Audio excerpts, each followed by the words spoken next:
Welcome. Welcome to Fearless with Jason Whitlock. I am Jason Whitlock, your host. Thank you for joining me. Happy Friday morning to you and yours. A special edition of Fearless with Jason Whitlock.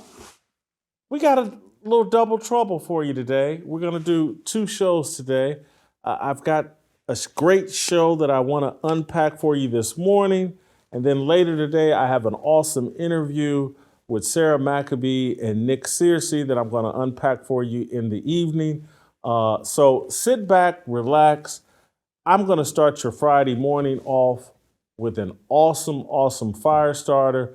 Delano Squires and Royce White are going to come in and help me fan the flames of this fire. You get a double dose of Fearless on Friday. I hope you enjoy it. Let me clear up a little room here and take care of one of our great sponsors, Samaritan Ministries. Tired of someone else telling you where to go when you have a medical need? Are you ready to take control of your health care? Samaritan Ministries could be the solution you're looking for. They connect hundreds of thousands of Christians across the nation who come together through prayer, encouragement, and financial support when a medical need arises. It's not insurance, and you're not limited by restrictive networks. Say you have a medical need. You don't have to check and see what hospital is in your network or be concerned about the doctor being in network too. No, you go to the hospital, you choose, and don't give a second thought as to what's in network and what's not, because with Samaritan Ministries, you're in control of your health care. Afterwards, fellow members pray for you and send money directly to you to help you pay your medical bills. And when they have a medical need, you'll do the same for them. That's what biblical healthcare sharing looks like. Check it out today at samaritanministries.org/fearless. All right, you guys ready for a fire starter, an awesome fire starter? I've got one for you today. Let's get it rolling. My problem isn't really with Deion Sanders. It's with the people who worship, exalt, and defend him. Idolaters are far more dangerous than the idols they glorify. The people enraged by my light criticism of Coach Prime realized that I'm really talking about them, not Deion Sanders. I'm pointing out their insecurity, the fraudulence of their confidence, virtue, and faith. Deion makes his idolaters feel good about themselves. Coach Prime's black idolaters believe his success says something about black people. Deion's white and liberal idolaters believe their unconditional support of him makes them more virtuous. The world has never been able to rid itself of idols. Man is constantly looking to avoid the narrow path, a less demanding savior, a replacement for Jesus Christ. However, society's level of idolatry, that ebbs and flows. America's idolatry is at an all-time high. That's the true legacy and impact of Barack Obama's presidency. He ushered in the age of unrestrained idolatry. Deion Sanders is the new Barack Obama, an idol above criticism, a celebrity who fills black people with pride and grants white supporters morality. The things human beings were designed to receive from a relationship with and an understanding of God, we keep looking for in man. 15 years ago, when Obama won the White House, many Americans falsely believed President Obama would help deliver the nation from the sin of racial division, unfairness, and bitterness. It never materialized. In fact, 8 years of Obama increased our racial polarization. Should we blame Obama for that? I don't think so. I blame the idolatrous relationship black Americans, white liberals, and corporate media established with the President of the United States. Man is not meant to be worshiped. God is. Worship and exaltation bring out the worst in man. Man is sharpened by resistance. Obama received far less resistance than any president in American history, making him one of the weakest leaders in American history. He was allowed to dismiss virtually all criticism as racism. The paid sycophants on his staff and surrogates in the media shielded him from his critics. He existed in a protective bubble. His presidency, along with the growing influence of social media, normalized placing idols in an echo chamber of positive reinforcement. How did the all-out protection of Barack Obama benefit his most passionate idolaters? What were the rewards for black people's idolatry of President Obama? Well, according to most objective observers, there were no rewards. In fact, Tavis Smiley, an accomplished black journalist, and Cornel West, the Ivy League intellectual, they were both ostracized for daring to criticize Obama. I want to take a pause here. I want to play you a clip from Cornel West from, I believe, back in the early 2000s, offering up a critique of Barack Obama. And this type of critique is what got Cornel West ostracized from the black community for a time. Let's play that clip. Fast forward to this week, West is now strongly criticizing President Obama, calling him, quote, a black puppet and black mascot of Wall Street. Well, when I look at the mass unemployment, mass underemployment, mass incarceration, especially in the black community, but I'm talking about poor and working people across the board, it seems to have a very low priority. It seems to be an afterthought. That's what I mean when I say one becomes a puppet for corporate plutocrats and a mascot for Wall Street oligarchs. Cornel took a lot of heat for saying that. No one took more heat, though, than Tavis Smiley. Smiley was basically one off the Tom Joyner radio show. Obama's idolaters undermined Smiley's career, pushing him to the fringes of the media. Listen to how Tavis Smiley wraps up or remembers the Obama legacy. Let's play the clip of Tavis Smiley talking about Barack's legacy. Era of the first black president, the bottom fell out for black America. In many ways, although they had a black president, they were still politically marginalized. They were economically exploited. They were socially manipulated. So how do you juxtapose those two realities years from now? I'm glad I'm not a historian trying to figure that out 20, 40, 50 years down the road. But I tell you this, I think the historians are going to root for Obama ultimately because it's a good American story. You got to say America did the right thing. They elected the brother. You know, so the story, the narrative kind of takes its own shape. But when they get to this part about how you juxtapose those two realities, his success and the bottoming out for black America, that's going to be a much harder story to tell. That's Tavis Smiley talking about the legacy of Barack Obama.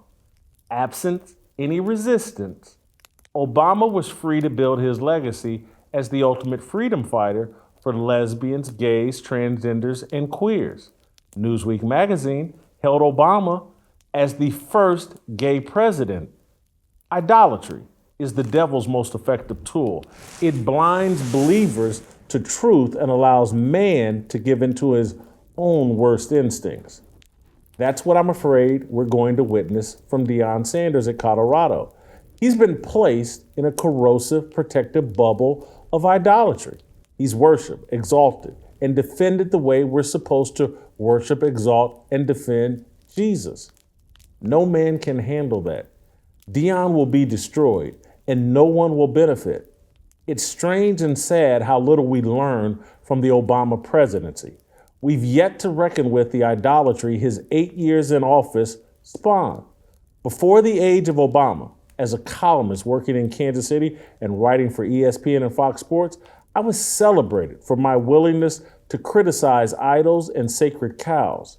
Now it's taboo. It's not tolerated within corporate media. Take a look at Skip Bayless. Skip Bayless, he built his career second-guessing LeBron James. Skip Bayless has now reinvented himself as a jock sniffer, someone completely afraid to challenge the pervasive racial idolatry at the heart of most sports media narratives. The age of Obama birthed Colin Kaepernick and now Deion Sanders, idols above scrutiny, false gods. Our confidence, and I'm talking about black people, insecurity, should come from knowing we're image bearers of God, not that we share the same skin tone of a celebrity football coach, football player, or U.S. president. Black pride is a curse because all pride is a curse. Pride hides truth. The idolaters, are fueling the arrogance that will undermine Deion's ability to sustain success at Colorado. The black people, worshiping at the throne of Coach Prime, foolishly believe a winning season at Colorado will benefit them and say something about them. The truth is, our unrepentant idolatry says everything you need to know about us and America. We'd rather suffer the negative consequences of worshiping a false God than endure the worldly persecution of embracing the real one. That's my Firestarter. I'm going to bring in Delano and Royce White to talk about it. I think there's a lot to unpack here because I believe all of this is connected to Barack Obama. As I've stated, he normalized this level of idolatry. He promoted this level of idolatry. He's convinced everyone that this level of idolatry somehow is beneficial. The results don't say so. I run into very few people. All of that worship of Obama from black people, what did we get from it? What a momentary feeling? Oh, we feel good. We had a black president. Again, if you're really sound in your faith, if you're really sound in your belief system and in your values, your confidence, your security should come from knowing your relationship with God, not with some man, flawed man here on this planet. We're doing it all over again. The exact same thing we did to Barack Obama that led to no results, that led to, as Tavis Smiley said, the bottoming out of Black America, and to all of this racial polarization in the aftermath of Barack Obama. It's our idolatry. I don't blame Barack Obama. I don't blame Deion Sanders. There will always be idols. What does go up and down is the number of idolaters. And this culture has been overrun with idolaters. We think being a groupie for celebrities somehow benefits us. I've lived long enough to know there was less idolatry the first 20, 25 years of my career than what we have now. I made a name for myself and I was respected and celebrated because I would take on idols, because I was objective and fair and treated idols no different than the working man. Or actually, I was harder on the idols, the celebrity idols, the people with means, the people with wealth. I was harder on them, much harder on them than I was on the working class. And I still am to this day. But I'm now reviled for taking on the rich and powerful. That's how far we've gone with this idolatry thing. And it's happened in my lifetime, and it's happened in an instant. And it happened with Barack Obama, the combination of Barack Obama and what that normalized, and social media and what that normalized. Everybody's a groupie for a celebrity. It's sickening. And it causes problems. No one advances. We're at each other's throats because of this idolatry. And I know one of the first things people are going to say, what about Trump? What about MAGA supporters? You know what kind of lies you would have to tell yourself not to acknowledge that it not only is it legal to criticize Trump, it's supported, rewarded, celebrated. People go after Trump relentlessly and are celebrated for it. Their careers advance because of it.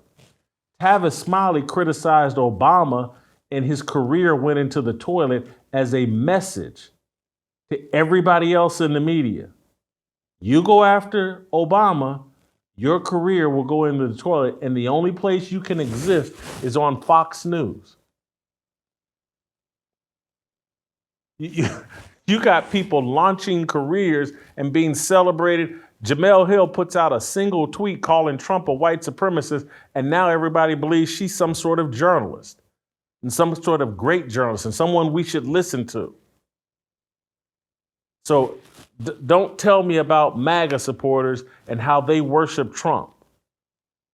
in this country, our establishment, what's popular in the world is criticism of Trump. It's not analogous. It's not remotely the same thing.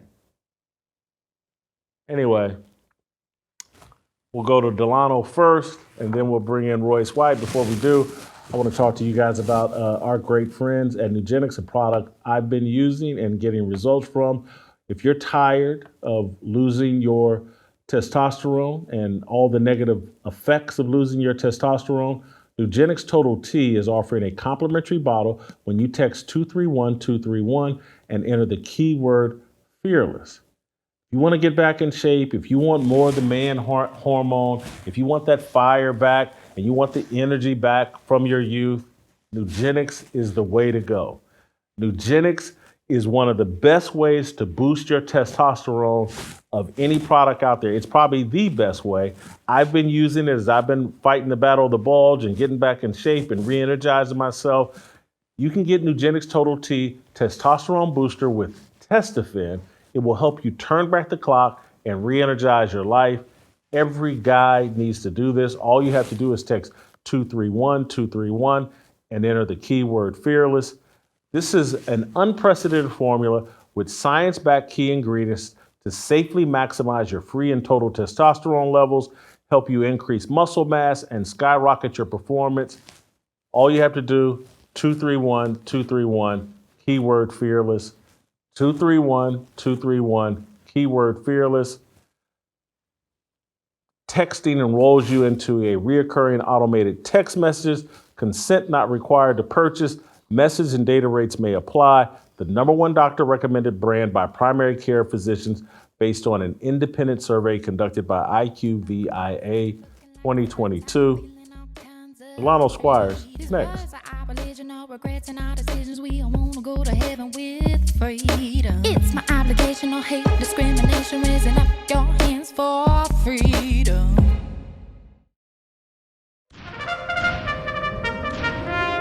Previously on Fearless. Do you think he comes back and tries to play next year at 40 years old, or trying to recover from an Achilles tear at 39, 40? Maybe that's just a sign it's over. Well, I think, and this is only my opinion, I believe that he certainly doesn't want to go out that way. That being said, there's a lot that goes into coming back that was unforeseen. I'm sure he wasn't expecting a season-ending injury. With technology today, the surgery assume should go well. And, I think Aaron's got enough competitive spirit in him that he'll come back.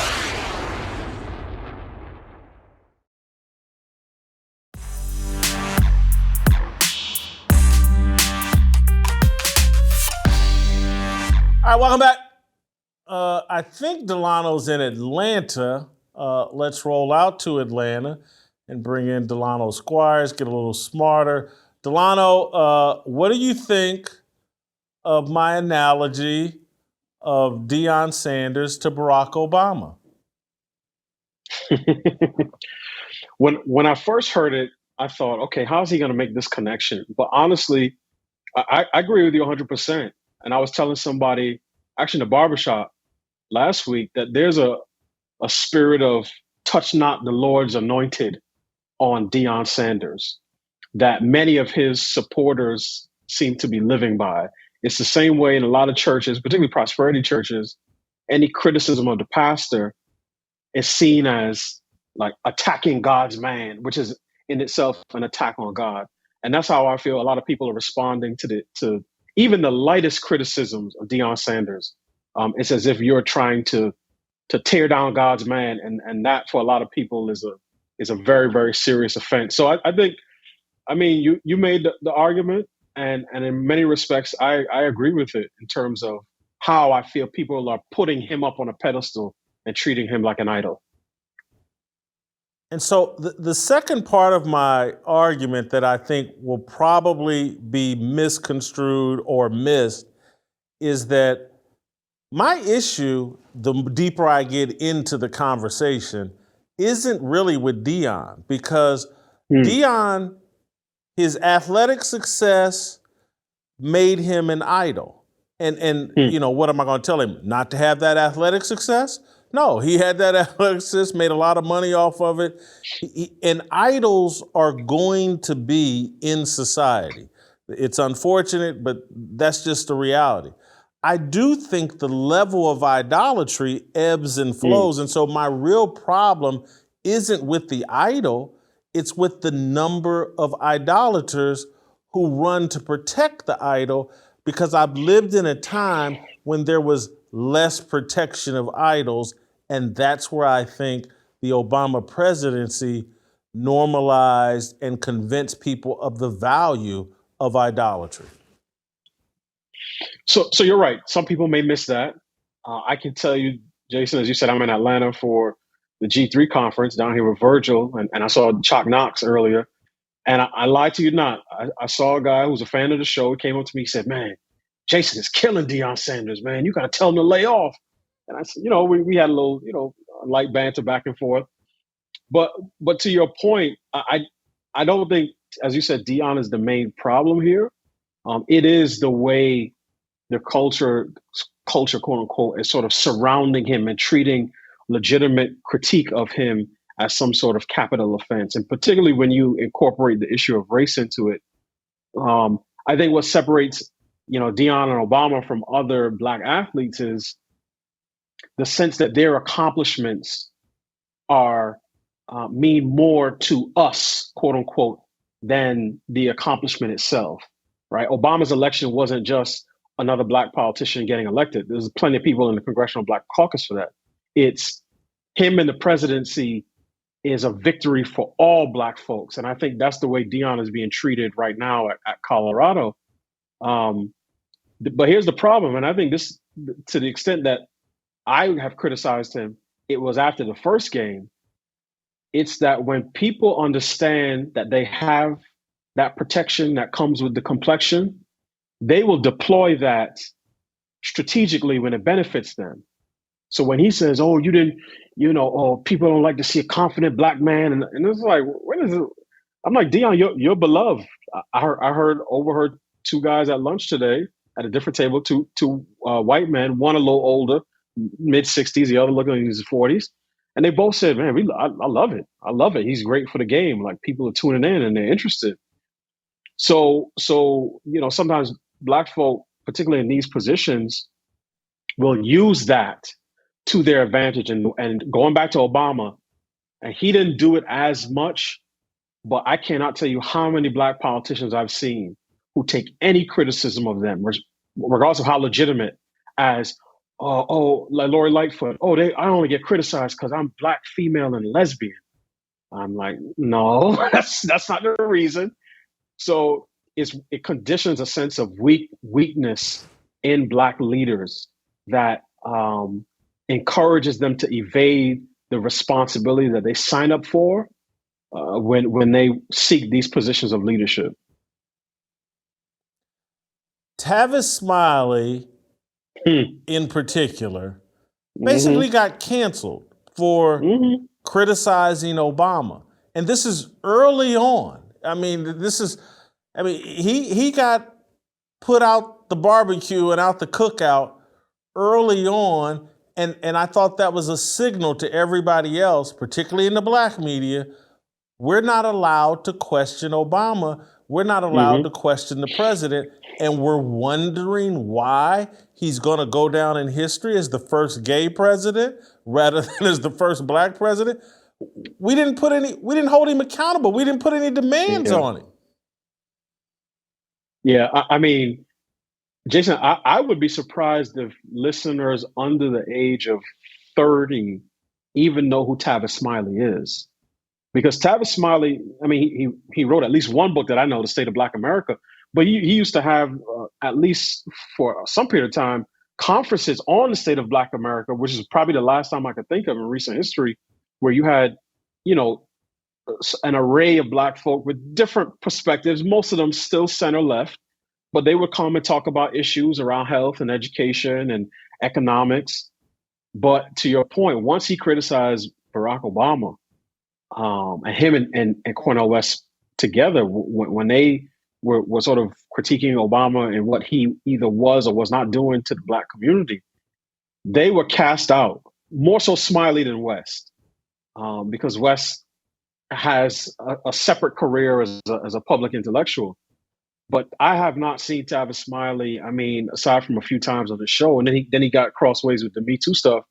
But you're right, he was excommunicated from the culture for committing high crimes and misdemeanors, specifically of criticizing the first Black president. And as you said, that sends a signal to everyone after him that if you want access to this president, you basically, have to be a butt kisser. And to the extent that you ask tough questions, they have to be the type of tough questions that he already knows are going to come, and he can punch back at you and make it look like, make himself look good. So yeah, his career really took a hit after that criticism. And I remember specifically hearing him and Cornel West in dialogue, and it might have been West who said something to the effect of, criticism makes better presidents. Lincoln wouldn't have been Lincoln without Frederick Douglass. And part of me felt like that's what they saw themselves doing. But I think it's fair to say our community is hypersensitive when it comes to race. And we were hypersensitive when it came to the protection of Barack Obama. And I think those two guys come from a different era and play by a different set of rules. And that didn't work for either of their careers. And so their intent, Tavis Smiley and Cornel West, was to be the resistance that Barack Obama needed to become a great president and to actually deliver something to his most ardent supporters. We took that away and, in my view, crippled Obama. And again, this is why I keep saying it's not the idol, it's the idolaters, because any man, if you, I don't have to take the narrow path. You're not going to force me on the narrow path. I can take a shortcut, and it's laced with Netflix contracts and millions of dollars and work. Every man's going to take that path. We're crippled, and again, I have that same fear as it relates to Deion. In terms of any man that doesn't face resistance is going to fall. And it's one of I even talk about myself in terms of like not getting involved in a marriage and facing the resistance that comes with having a wife and having to be accountable for her. I'm going to pay a price for that. I am. And so I'm not trying, when you make your own self an idol and everything's built around you, it's a mistake. And so people think I'm joking or whatever, but I'm just like, no, there's some resistance that Deion needs, and if no one else is going to give it to him, I'll take it all on, and y'all can do me like Tavis Smiley. They've been trying to do that for 20, 30 years anyway, but I'm just going to take that on because I would actually like to see Deion be successful and have sustained success, and it will not come without serious resistance. And Jason, if you allow me to put on my, psychoanalysis hat for a quick second, I think part of the reason that this is happening is because within our community, there are certain dynamics at play that I think reflect on many of the things we talk about in terms of the home and fathers and family breakdown. And I've heard so many, for instance, women say something to the effect of, my mom raised me and babied my brother, something to that effect. And when you do that to a man, right, he turns into a baby Huey. He never grows up. He's never forced to grow up. He never has that tension. Now, what a father does is the complete opposite. He babies, right? He favors his daughter, and he raises his son. But when fathers are absent on a mass scale, the balance in the home is tipped, particularly from the mother to the son, tipped entirely towards affirmation and comfort. And I think that dynamic plays out on a broader scale in American culture, because I think the entire culture is going soft, but particularly in our community where any criticism is seen as hate. It's never seen as constructive. So you know when people see a parent disciplining a child, they think, oh wow, this is they don't know what to do with it, because we think, and subsequent generations I think have made this worse, that the ultimate sign of love and affection is complete and unquestioning affirmation. And that's one of the reasons we have so many problems in our culture today, because no one feels like they can say anything that's in the slight, least bit critical or corrective to somebody else. And I see that. And that's made the entire culture soft. And that's why whenever people get any type of criticism, the first thing they do is reach for that security blanket, is to say, oh, I'm being criticized because of my, for lack of a better term, my intersectional identities. It's because I'm a woman. It's because I'm Black. It's because I'm gay. It's because I'm queer. It's because I'm trans. You're homophobic. You're transphobic. You're xenophobic. And it's like, no, we're criticizing you because we think either what you did is wrong, or we think you need a corrective in a particular area. And I think it's one of those things that I see play out on a daily basis, and it really has made the country and the culture soft. And I hope, and I think the saving grace for athletes is that athletes know, particularly when they're on the battlefield, that Deion knows he can't coach his team this way, right? So that's why he has high standards for them. And he says, if you're 5 minutes early to the meeting, you're late. And if you're on your phone, you're out, right? But he allows some of that, he allows people to run cover for him and to protect him in that way. And it would be great for me if he came out and said, look, y'all, I know y'all want to see us do good. I know you want to see Colorado win. But every time somebody says something critical to me, you do not have to at me on Twitter. I'm a grown man. I'm over 50 years old. I've raised children. I've put kids in school, right? I've gone through all such. I barely have half a foot left. I'm not a baby. But we don't get that nowadays, because everybody feels, particularly when we feel someone is carrying the banner for the culture, that we need, as I said, unquestioning affirmation. And that is no way to raise a man. And sometimes, Jason, I thank God for my father, for being the type of man who would tell me, no one owes you anything. Okay? So get that out of your thick, fat skull. Nobody owes you anything. The only thing they owe you is what you've worked for.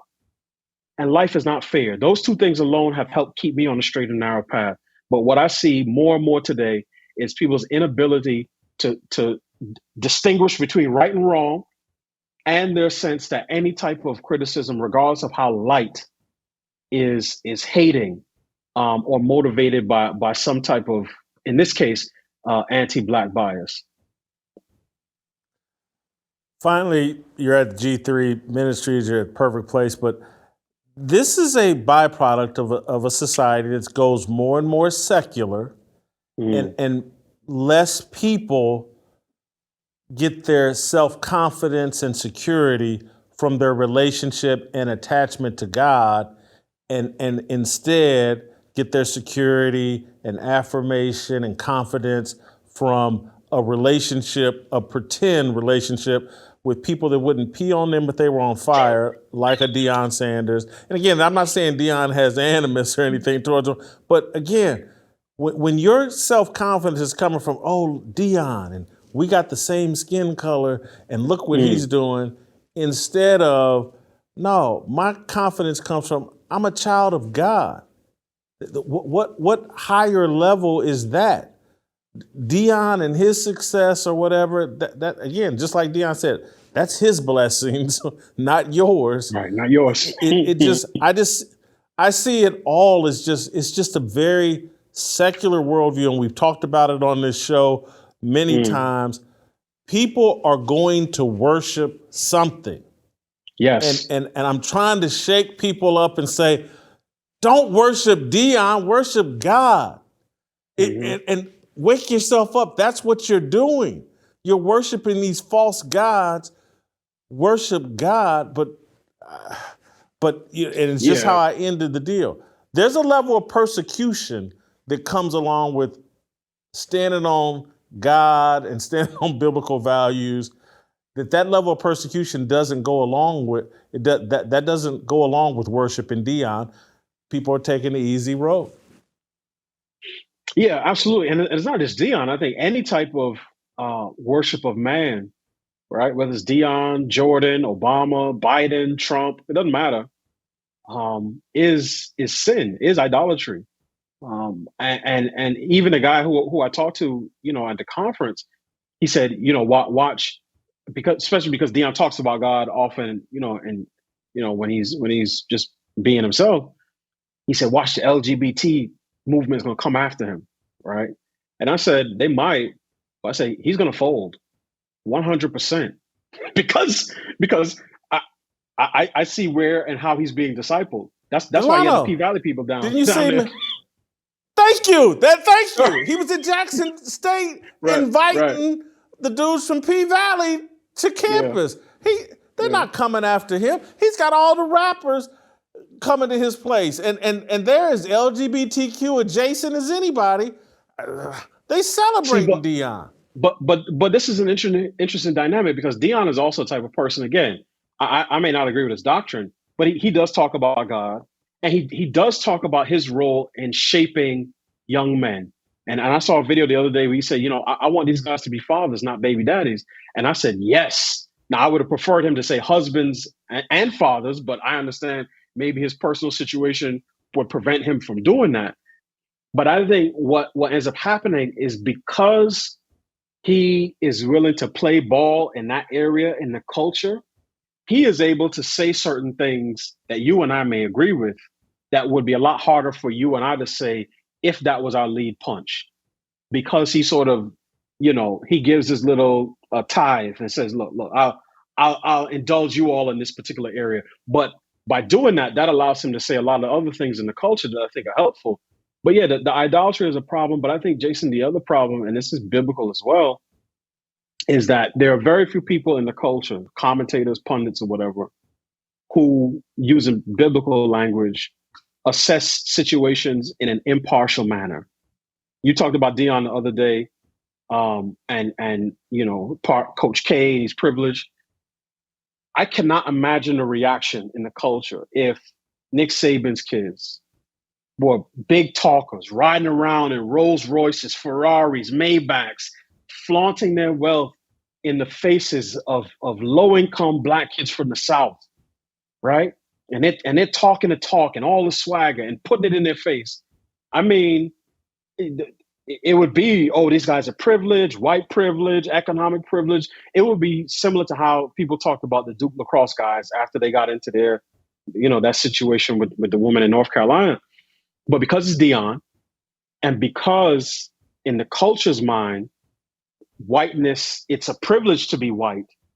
And when you're Black, it's hard for people to see you as privileged no matter how much money you have. All of that gets a pass. It's just him being flashy. He's showing that he takes care of his family. And that's one of my biggest problems is that we can't assess situations with a common lens and a common set of principles. It's always, how does this shake out in terms of what color person is doing what thing? And the only way you can get a sort of honest assessment of something is if everybody's the same color. But as soon as you have a Black guy on this side and a white guy on that side, then people start to judge based on, their preconceived notions of where each race is situated in the culture. And I think that that's a bad thing. So yeah, I think we should ditch the idols. We should act with impartiality. And we should not allow ourselves to worship man in any way, shape, or form. Delano, enjoy the rest of G3. Have a great time in Atlanta. Be safe out there. It's very dangerous in Atlanta on multiple levels. Be careful. Thank you, Delano. Guys, I want to tell you about Collective. As a business of one, you're killing yourself for everything you earn. So when you're paying a CPA, a bookkeeper, payroll, and other administrative services, every dollar out is very painful. Not only does your admin work cost you an arm and a leg, it also takes you away from your own billable hours. Double whammy. There has to be a better way, and there is. Collective.com. Collective was built specifically for businesses of one that are making over $60,000 in profit a year. Collective handles all of the stuff that used to cost a pile of money for a fraction of the cost. And listen up, because I'll tell you how to save on your membership and lock in your lowest price of the year. Here's how it works. Collective is an all-in-one financial solution for businesses of one. It handles all of your business formation and compliance paperwork, taxes, bookkeeping, accounting, and even payroll. And if you're set up as an LLC or just a sole proprietorship, Collective can elect your S-Corp tax status, which could save you thousands on your taxes. In fact, Collective members save an average of $10,000 per year on taxes with this structure. A Collective membership pays for itself within just a few months, and it's 100% tax deductible. All right, to sweeten the deal, get an extra $100 off when you go to collective.com/fearless. A team of experts will handle your business formation, accounting, bookkeeping, payroll, and business taxes at a small fraction of the cost, plus save potentially thousands of dollars each year in taxes. That's collective.com/fearless, collective.com/fearless. Royce White, next.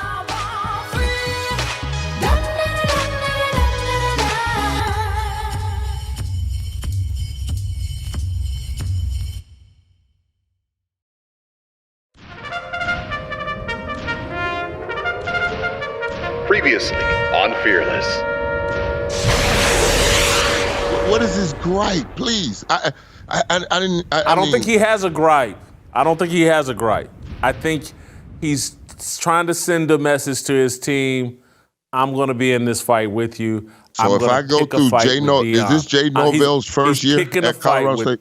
I got that. No. Picking a fight with a coach that you have no intention of fighting? What are we talking about? Because I don't hear the message that the kids in the locker room are gonna pick up. Oh yeah, Coach Prime glasses and hat offend me. What? What?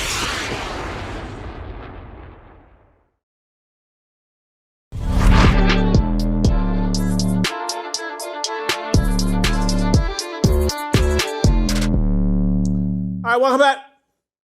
Time for some Royce White. I want to continue the conversation about Deion Sanders and Barack Obama. Royce, welcome back to the show. Thank you for making the time. Royce, what do you think of my analogy of Barack Obama and Deion Sanders and just how they're treated by the culture? I understand it. I think, it's not so much about Deion Sanders. It actually has nothing to do with Deion Sanders from a football standpoint. Look, in my opinion, Deion is probably the best secondary defender in NFL history. He's certainly one of the best athletes in sports history, in American history. He's an entertaining guy. I like a lot of the things he has to say to young men. I think that him not being afraid to say God is a plus, is a net positive. The problem is just as you laid it out. We in America, but especially in Black America, have the tendency to cling on to people as our political revolutionaries, right? And we turn people into political revolutionaries. We make their success and their journey a political statement. We've been taught to make their success a political statement by our universities, by woke corporations, by the news and whoever else, whoever can sell it to us, really. And that is a problem. One, because those individuals end up becoming a catharsis for our actual need to revolt politically or stand up for ourselves politically. They become a catharsis for it. And then, they become the scapegoat for the elites that really do oppress us.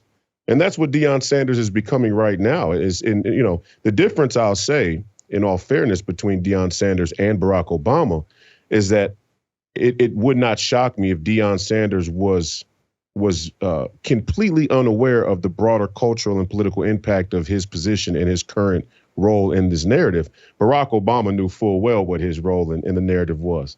Barack Obama came in as an anti-war Democrat. He ran against Hillary as an anti-war Democrat because he knew she was a neocon, and he got in office and he let the powers that be, as they say, or so they say. I don't really think it was that, but he let the powers that be, the military-industrial complex, convince him to bomb more black and brown people in the Middle East than any of his white predecessors combined. He knew full well what was going on. Deion seems like the useful idiot, respectfully. Royce, I think you're making a great point because what you're saying is, and not that you need translated, but just the way I interpret it, Barack knew he was a false god who was not going to deliver anything to his worshipers. Yeah. Deion is just a guy that was so great athletically. He's had fans ever since he was an 18, 19, 20-year-old kid. He's been an idol because of his accomplishment as an athlete. Yep. Barack was groomed to be Yes. an idol and to distract people and to be a false god and to trick people into buying into him as a god so that they could undermine the working class and the people that he allegedly was representing. And you're right. I love the analogy that you made in terms of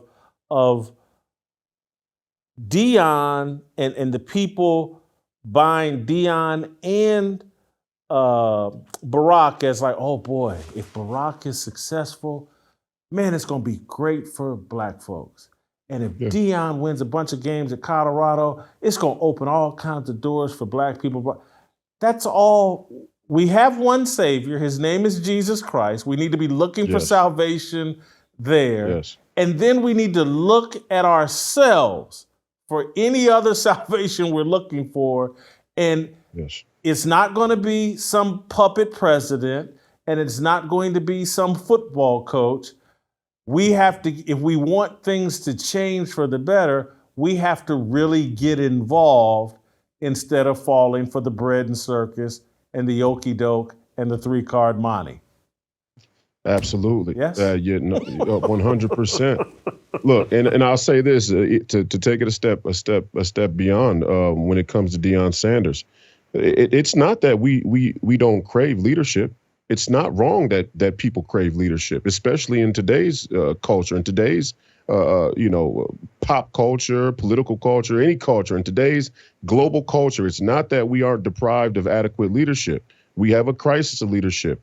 The problem is that we've slowly been brainwashed to accept any form of leadership that steps up to the podium or any formation of leadership that they can sell to us. And again, Deion's and this can be very entertaining to watch Colorado's journey, to watch Jour Sanders, to watch this football team, try and defeat the odds, so to speak, even if some of those odds are sort of manufactured. It can be entertaining. It has nothing to do with politics. I mean, what Deion Sanders is or isn't able to do at Colorado as a coach is so far from politically significant. It's almost laughable. We're shooting cruise missiles into Russia. I mean, we're on the brink of World War III, and the dollar is collapsing. There's nothing Deion Sanders is doing at Colorado that's going to change that in terms of waking up the American public to what they need to do to take back the control of their citizenship. But even more than that, Royce, because I think some people say, okay, we know he's not making a political statement. He's just going to open all these doors for these other coaches, and we're going to take over college football, and everybody's going to be more comfortable with guys like Deion as coach and blah, blah, blah. Yeah. And first of all, none of that's true. And if every coach adopts Deion's approach, that's not going to be healthy for the young men because Deion's a special breed, a special person. There's not a bunch of other Deions that have the force of his personality. It's just not going to open up all these doors. There's not going to be some great reward on the other side of Deion winning 10 games. I'm just sorry, you're falling for BS there. That is where I think the synergy between and again, I love your point of Deion doesn't really know what's going on. He just knows that He's becoming more popular. He's going to generate more money. His kids are doing well. They're going to make it to the NFL.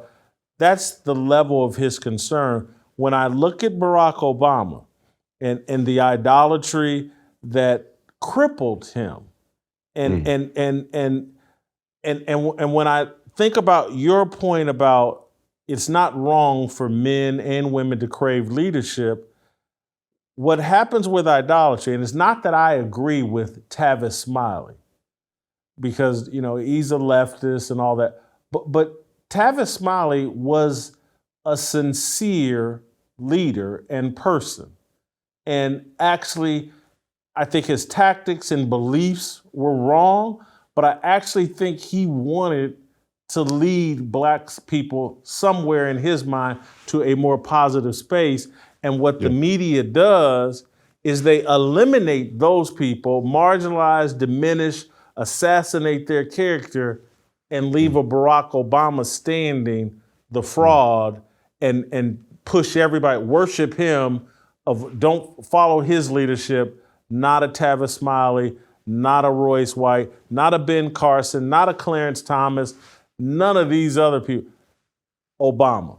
Not Tavis Smiley, not Cornel West, Obama.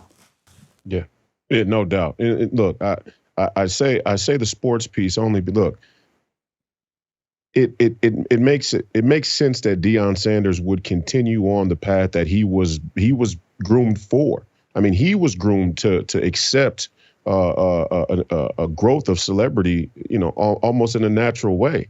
And look, I think you make an incredible point. This isn't going to open up a bunch of doors that are going to change. Okay, I don't know what doors it'll open up. I can't speak to that necessarily. I agree with you. First off, I want to say before I go here, the hyper commercialization of sports and college sports is already a rabbit hole that we don't know the bottom of. That's number one. We don't know if the NIL deal. We know that the colleges were making money hand over fist, and the split between the schools and coaches making multi-million dollars and kids eating ramen noodles was completely off base. It was completely out of skew. With the new NIL deal, it's a whole new frontier. We don't know what's going to happen with that. We don't know what type of coaches that's going to breed. We don't know what the expectation should be for players and how they approach the game as young athletes. Should I worry about TikTok, or should I worry about being on film and doing my scouting? Who knows what's going to give you more success, because now it's more about the money than ever before. So we're going to lose a lot of purity in the game the more commercial it becomes. And soon, maybe robots will just be playing football and we won't need Shadour Sanders at all. That's the danger that Deion Sanders doesn't see coming. And they know he doesn't see it coming. They're fully aware of the scope of his understanding of broader political issues. He doesn't know what's coming. And I feel bad for him, but I also have to be very stern in my position that these people should not be up on the podium right now. I mean, if we're talking politics, and Tavis Smiley was somebody who did understand the political dynamic. I don't agree with him. Cornel West is another one who understands the political dynamic. Barack Obama understood the political dynamic, and therein lies the difference between him and Deion Sanders. People will hear this conversation. I've already addressed it somewhat, but people are going to hear this conversation. And the first thing, well, what about Trump? MAGA supporters worship Trump. Why won't you talk about that? And part of the difference, a big part of the difference, is there's a lot of criticism and pushback and resistance towards Trump, and there are incredible rewards for pushing back against Trump. That is not true as it relates to Barack Obama. And so I just don't think it's analogous. Well, it's not analogous for a number of reasons. That's one of them. But also, let's be clear. There is plenty of criticism within the side of the movement that politically supports Trump when it comes to voting. There are plenty of conservatives that have plenty of fair criticisms about Donald Trump. And the same mainstream media, industrial complex that leans liberal like crazy, that wants to prop Deion Sanders up as a distraction, as a scapegoat, as a catharsis if they can, unbeknownst to him, in my opinion, is the same media that wants you to think that everybody falls in line lockstep with Donald Trump with no criticism of him. It's not true. This is just a story they tell you on MSNBC or on woke Twitter. There is plenty of disagreement with Donald Trump on any number of issues within the America First nationalist populist movement, myself included. I've been critical of Donald Trump for a number of things. If nothing else, palling around with rhinos or letting people who advise him get him to support the rhinos. And the mainstream media establishment doesn't even acknowledge that criticism because they like the rhinos he supports.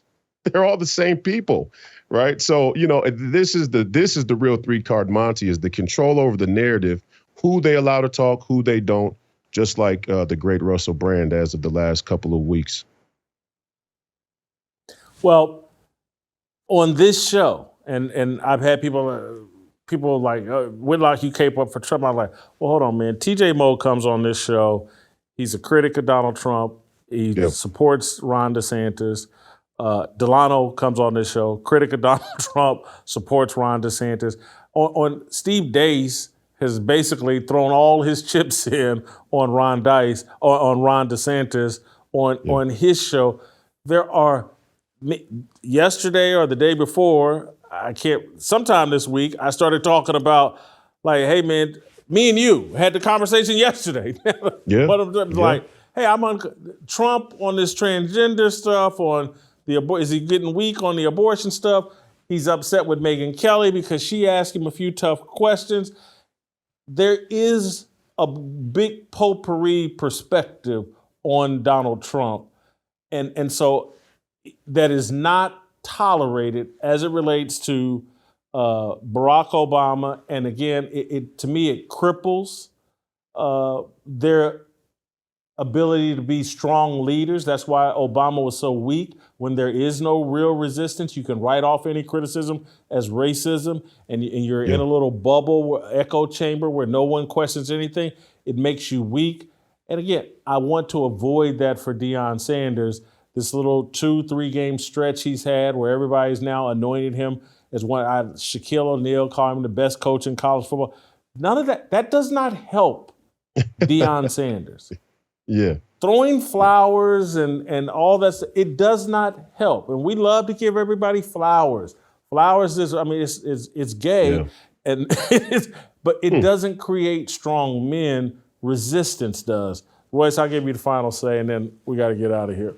Well, yeah, the worst part about it is that, our take or analysis of the situation with Deion has very little to do with him, but also their adulation of Deion Sanders has very little to do with him. And when you're a star, when you're a superstar like Deion is, it's hard to separate the two out there in the zeitgeist, right? It's hard to know which adulation really comes from your accomplishments and your competence, and which is coming from, in their case, like a Shaquille O'Neal, trying to confront the fact that they're sellouts. They're all sellouts. And now they get to ride the bandwagon of Deion Sanders and get some cred back. None of you people get any cred from riding the coattails of Deion Sanders' success. He could win a major bowl game and go 20-0 for the next 2 seasons. The amount that these people have sold out could never be reconciled by anything Deion Sanders does.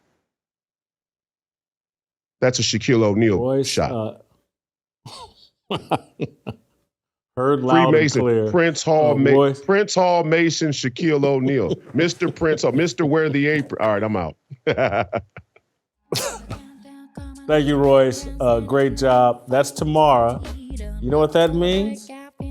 That means we're going to see you tonight. You're listening tomorrow right now. That means you'll see me again at 6 p.m. Thank you. I want freedom. No negotiation, my sister, no relation. We all just wanna have freedom. Sitting on a corner, never been alone. I'm breaking my back for freedom. Blessed, we are living, get back. We are receiving, no deceiving. We all wanna be free.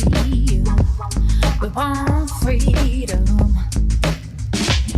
I just want, I wanna be. I just want, I wanna be. I just want, I wanna be. I just want.